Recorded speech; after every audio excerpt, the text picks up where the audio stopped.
पुन्हा एकदा तुमचं मनापासून स्वागत आहे माझ्या छोट्याशा मिनी ब्लॉगमध्ये. तर मस्त दिवाबत्ती करून घेतली संध्याकाळची आणि लगेच लागली स्वयंपाकाला.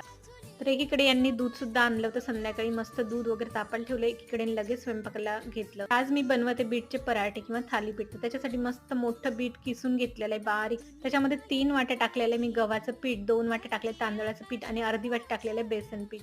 त्यामध्ये मी टाकलेली आहे हळद अर्धा चमचा, 2 चमचे तिखट टाकायचं किंवा आपल्या आवडीनुसार. त्याच्यामध्ये जिरं टाकलेलं आहे अर्धा चमचा, ओवा टाकायचा छान असं चोळून आणि तीळ टाकलेले थोडेसे मी आणि मीठ टाकायचं आपल्या चवीनुसार. भरपूर अशी कोथिंबीर टाकायची आणि छान असं मिक्स करून घ्यायचं पाण्यानं. तर मी पातळ अशी बनवणार आहे थालीपीठ. तर आपण पोळीसारखी सुद्धा लाटून करू शकतो. कणकीसारखं भिजवायचं आणि त्याचे सुद्धा खूप छान थालीपीठ तयार होतात. तर मुलं बीट वगैरे खात नाही, तर अशा प्रकारे आपण त्यांना करून देऊ शकतो आणि बीट सुद्धा त्यांच्या पोटामध्ये जाते आणि आपलं समाधान सुद्धा होतं की त्यांनी बीट खाल्लं म्हणून. तर कसा वाटला छोटासा मिनी ब्लॉग? आवडला तर लाईक करा, कमेंट करा आणि सबस्क्राईब करा.